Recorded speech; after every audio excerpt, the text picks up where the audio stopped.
All right, thanks. Our final talk of Voting Village 2025 is on a topic very, very near and dear to my heart, which is the relationship between physical security and cybersecurity in elections. Drew Springall has already spoken. He needs no introduction, but I am going to reintroduce him to you. Drew is a professor at Auburn and a longtime participant and friend of the Voting Village, who has the rare superpower to look at election equipment and it just gives up without even a fight when he sees it. He is that intimidating. So Drew is going to talk about the physical security aspect of many of these attacks that we talk about that are often dismissed as being too difficult because they're protected by locks and by other mechanisms like that. So please join me in welcoming back Drew to the Voting Village stage.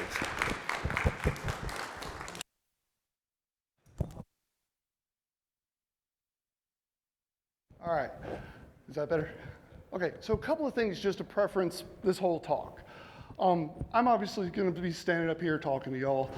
This was a collaborative effort with, Trip Isbell and Ginny Ginge and Jared Hardy. So they did a whole ton of work. It was not just me. Number two, the vast majority of this work was done in 2023. So everything's referencing 2022. We'll get at the very end to why it's not up to date. A little bit of a problem. And the last one is there's a lot of pictures, there's a lot of picking examples of where we want to, depending on how you want to look at it, make fun of someone or point out a mistake. I tried to spread it out across a bunch of states, bunch of vendors, bunch of everybody. If I pick on your state, your favorite vendor, whoever it is, a little too much, that's just because you had good pictures. I'm sorry. But, all right, anyways. So, I titled this talk, The Fortress Island of Voting System Security, in this allusion to old World War II Fortress Island of Singapore concept. This was a fortress that was effectively thought to be impregnable by any force. They had, these massive 15-inch coastal battery guns. They had, 85,000 troops on the island defending, with 3,500 or 35,000 attacking. And if you know anything about tactics, that is a massive disadvantage for the attacker, in this case, the Japanese. And so at the very, very start of World War II, February 1942, the Japanese decided to attack the Philippine Islands and a whole bunch of locations, including Singapore. And they gave up in a week, surrendered, essentially with not all, but most of their forces intact, because they had made some very, very serious mistakes planning for how they were going to defend that island. They had taken all of their defenses, all their focus towards seaborne attacks. So guess what the Japanese decided to do? Go across a half-mile, quote-unquote, moat on the north side where there were no defenses. And this is a kind of the same idea of everyone, including Churchill and all the upper levels, thought this was a great impenetrable fortress that could never be overtaken, that just crumbled once it encountered somebody thinking differently, approaching differently, trying to treat the situation outside of that context that was designed for. And unfortunately, a lot of these same concepts, same characteristics show up when it comes to voting machines. The physical security of voting machines is talked about all over the place. You look at all three of the major vendors, they're touting, we're using keyed locks, we're using tamper evident, we're using everything to physically secure the actual voting system itself. the work that Professor Halderman and I did with showing that you could attach to the other end of a USB cable, when that advisory went out, a lot of secretaries of state and things like that turned around and was immediately like, nope, you can't do that. We've got physical security, we've got tamper-evident locks, we've got keyed locks, tamper-evident seals, this whole idea.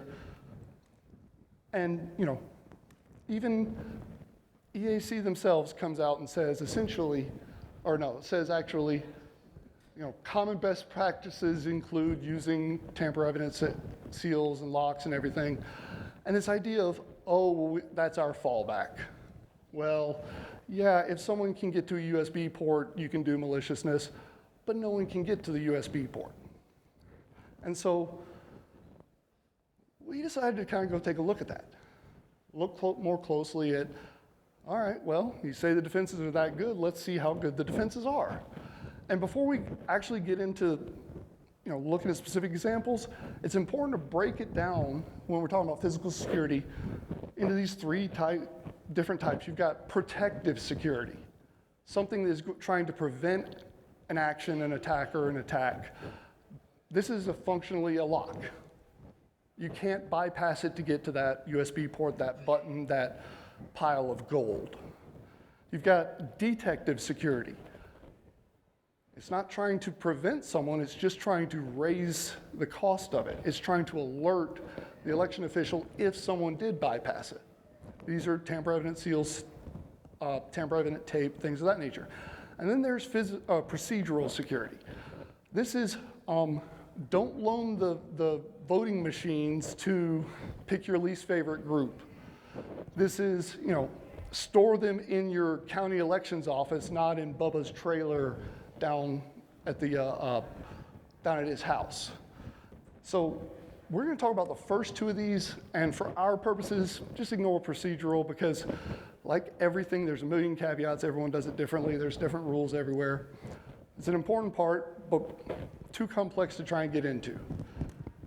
So with the protective security side, protective in terms of trying to prevent access, these are what we can go downstairs, Lockpick Village, and learn about.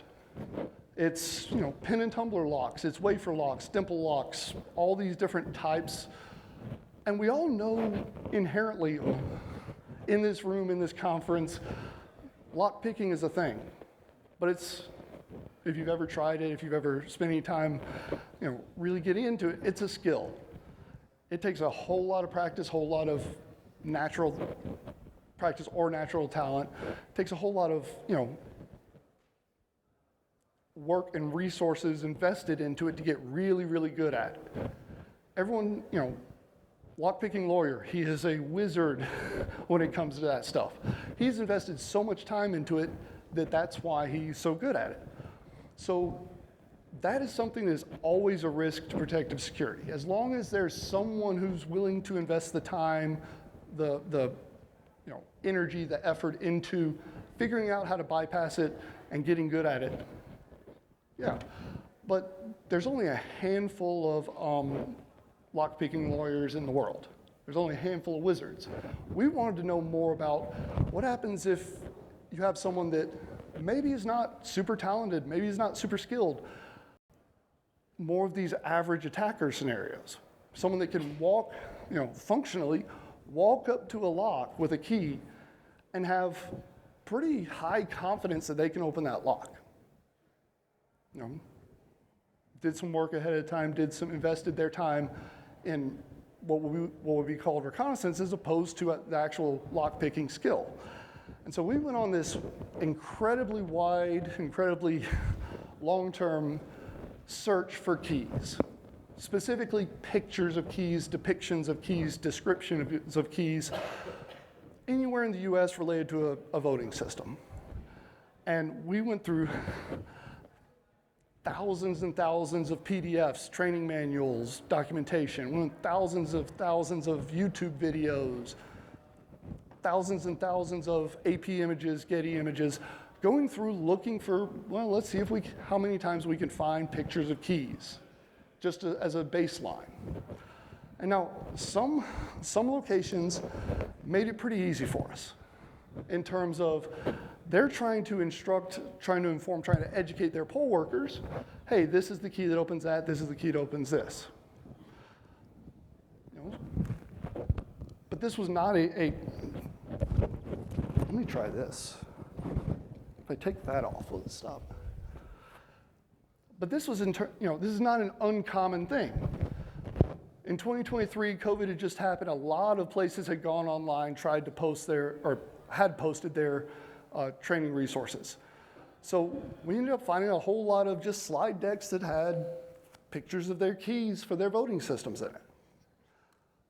We also found a lot of training videos that would do the same thing, because in addition to just the words saying they usually reference them by colors, the white tag, the yellow tag, the black lock, the blue key. In addition to that, hey, here's how you open this lock. Here's how you get to it. Sometimes there's a door, there's a compartment, you have to get in first. Well, a lot of them had videos, and not all of these videos were 100% useful. You get parts of keys, you get, weird angles of them, you get sometimes very bad lighting but you could tell that there was a key there was something that was worth noticing. Sometimes you would find a single frame in the middle of a section that everything's blurry, everything's blurry, everything's blurry. Here's one frame that it's all clear, everything's blurry, everything's blurry. And so, going through and trying to locate just depictions of keys in a way that we could build a data set, build a repository, build a catalog of these things. Whereas some of them you had to find that one frame.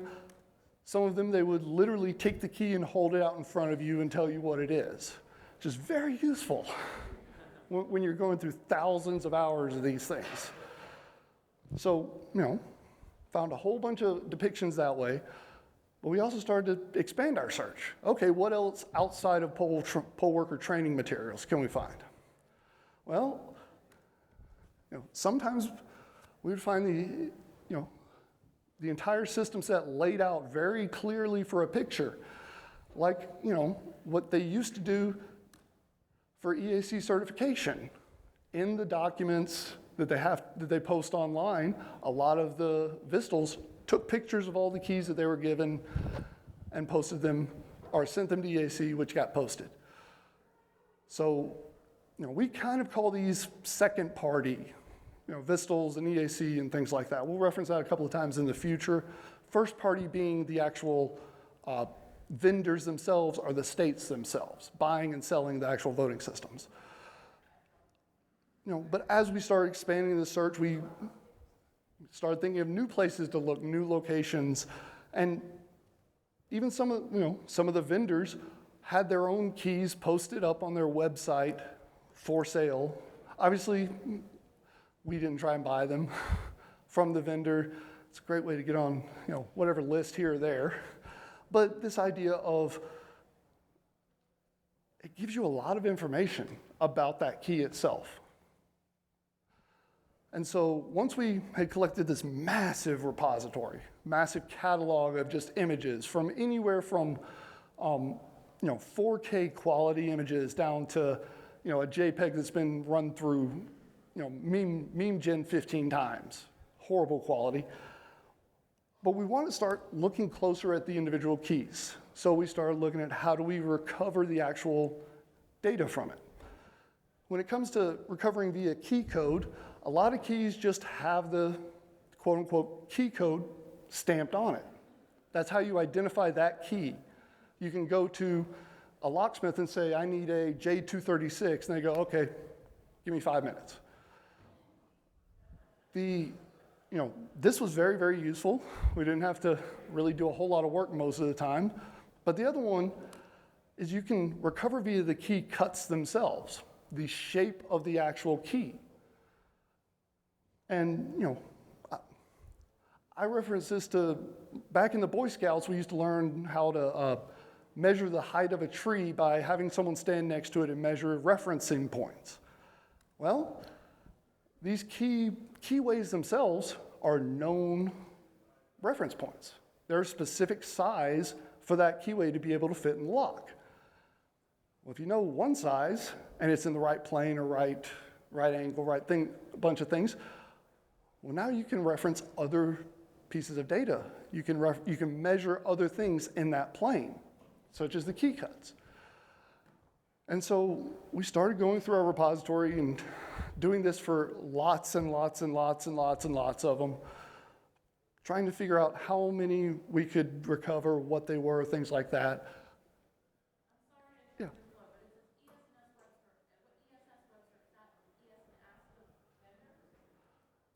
Yes.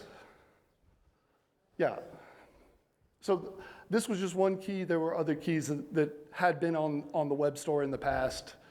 Turns out Wayback is very, very useful for finding things that are no longer there. But we started going through and we're trying to recover what these actual keys were. And we found a whole lot of them just through these two mechanisms. But we also, that was a busted slide. We also ran across some of these that we just could not for the life of us figure out what they were. In terms of, they don't make sense, they're not labeled with a key code, they're all the same vendor. So we started going back to figure out what the hardware they went to, where that came from. In this case, the Hard InterCivic Verity TouchWriter scan, that whole Verity system uses the same latch for closing the case.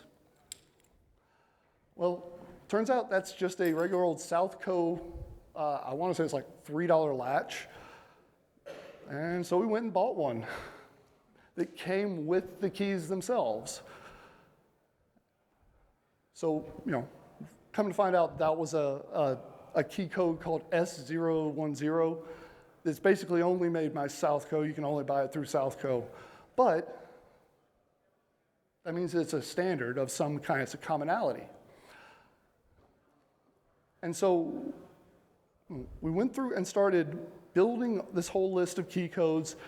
And then if anyone was in the talk earlier today, I'm a wonderful little consumer.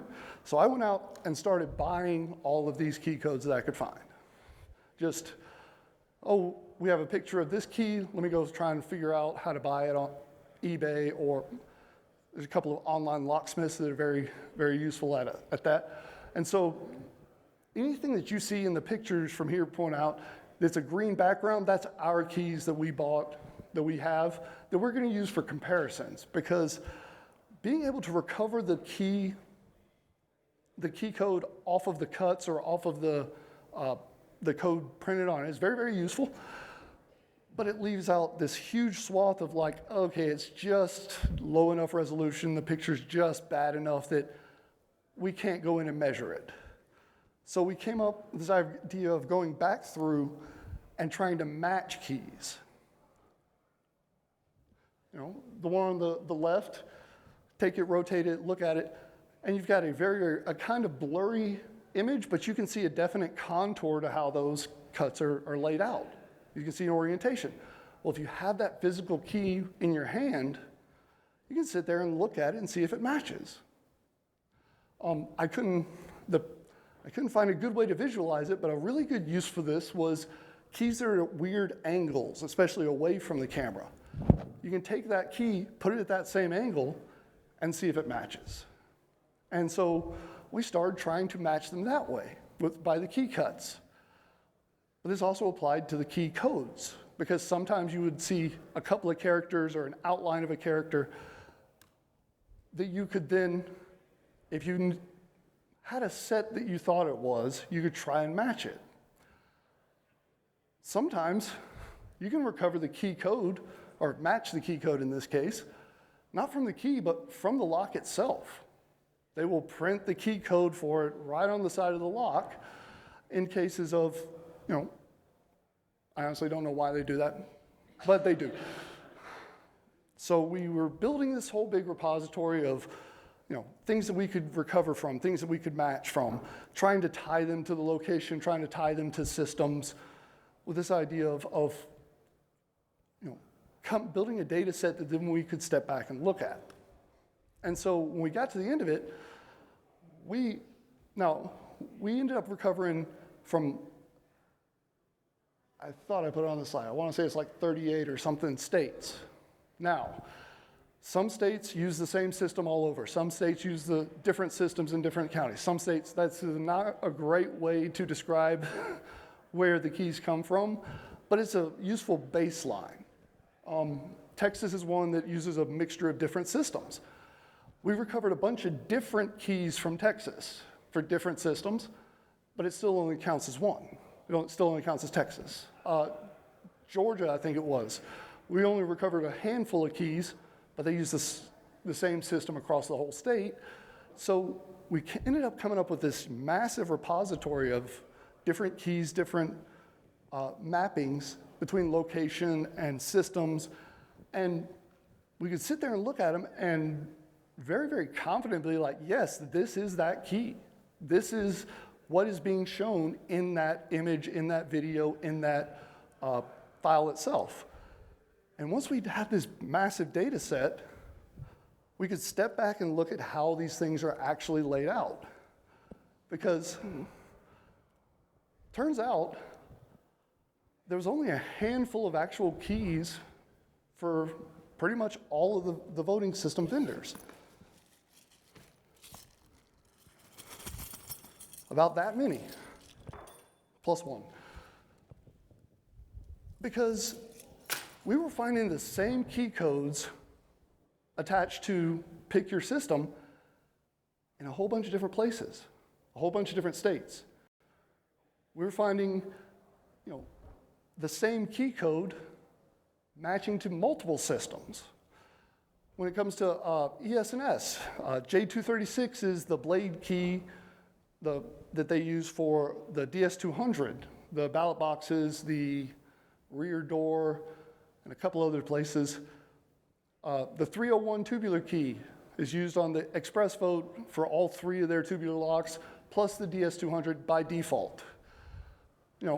Hart InterCivic uses essentially all South Code keys. We talked about the S010 suitcase latch, but they also use RS0001, which is a South Coast specific key mechanism that turns out you can just buy online. But they also use CH751 for the ballot boxes on the Verity scan and the other one I can't think of the name of. Has anyone ever heard of CH751 before?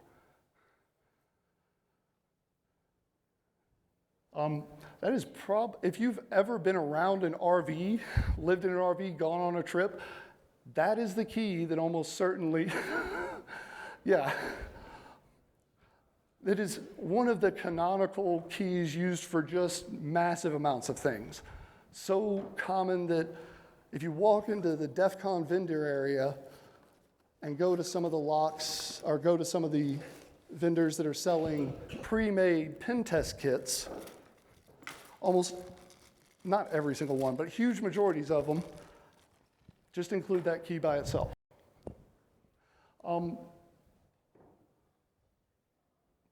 Dominion. Now, Dominion's a little bit different because without getting into it, there's not a whole lot of locks, mostly on the ICP, ICE.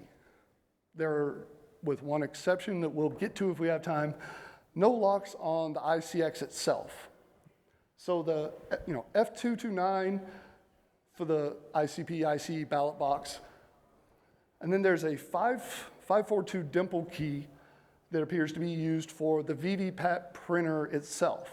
Not the actual system, but the printer itself. And surprisingly, that was one of the hardest ones to find, simply because it was a dimple lock. Ended up finding it on eBay for like $7 out of Italy. Took about a month to get here for some reason, but that's the upper level of how hard it is to get some of these keys.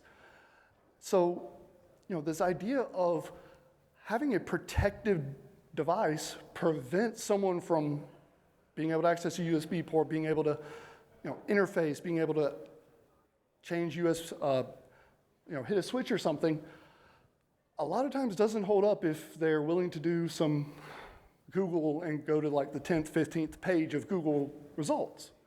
Because you can go through and find these keys for a specific state, for a specific county, from that state, from that county's poll worker materials. Now, when we say default key, we don't mean universal. They're not 100% every place has the same key. There are exceptions. The easiest to talk about is New York. Canonically, J236, 301, and I believe it's 658 are used for the actual keys themselves, but they're not. In New York, if you go read their contracts, there's actually a line item that says keyed differently for $12, $14 or something. So they don't use those keys, they use a different set. If I remember right, it's 003. So even though those keys are totally different from the rest of the US that I can remember, never saw them in any other state, you can still recover them from just the New York materials. But that doesn't solve a whole lot of the actual detective side, because flaps and seals, tamper-evident devices, are something that we've understood for a very, very, very long time. And I am way over time, so I'm going to kind of speed run this. But turns out that's a whole lot harder to do than keys. Mainly because if you have a key and a picture of a poll worker manual, you can be relatively confident that's going to be the key tomorrow, the next day, the next day, the next day. If you have a tamper-evident seal on a place that needs to get opened and closed every day, well, now that seal's going to change over and over again. So we went through and started trying to catalog. And anyone that's been around election security, people forget to put seals on stuff. That's just a commonality. But it's more of a shotgunned here, there, anywhere else. We also saw, what is well known since 15, 20 years ago, these practices of, people that will cut the tails off of their actual pull-tight seals. Now, the pull-tight seals themselves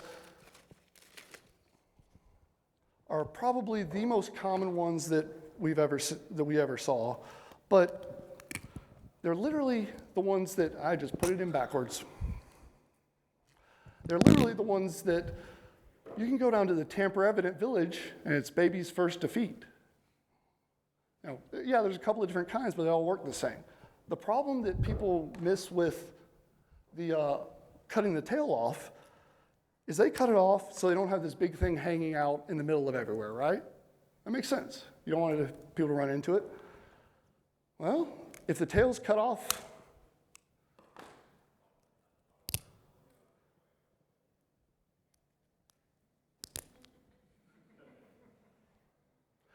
and unless someone's walking around with an actual, what's the thing you measure distances with? Ruler. Thank you. I'm sorry. It's late on Saturday. You would never know that. We also saw the common things like, let's put a tamper-evident tape somewhere that doesn't open. Just put it on a flat piece of plastic. There's also some oddballs. You're supposed to, even the pull ties, you're supposed to put them around through each other instead of sticking them through like a stick in a bike wheel. When you pull the tape off, it leaves the residue. If you get used to the residue being there, it's not a whole lot of actual usefulness. I'm going to skip a whole lot of this because there's one thing I want to get to at the very end that's going to take a minute or two. This idea of, a lot of these seals we've seen before. Andrew Rappel wrote a paper long ago about how all these things fail all the time. But when we were going through our catalogs, we started seeing a lot of seals we hadn't seen before. And one of them was this idea of a plunger seal. A little piece of plastic, braided wire, you push the plunger in on it. And we started seeing them a whole lot sticking out oddly in some pictures. The little metal piece hanging out. So we bought a whole bunch of them and started playing with them and figured out that it takes a lot of force to get that plunger all the way in, because you actually have to drive the end of the plunger into the plastic on the back side to get it to capture. Well, if you're talking about a 60, 70, 80-year-old pole worker, that's not easy for me to do sometimes. So a lot of these end up being half inserted, in which case you can take a piece of wire, a lockpick, anything, and pull on the back side of that plunger, and it'll pop right out. The other thing about this that we realized once we cut it open and started looking at, it doesn't show up great.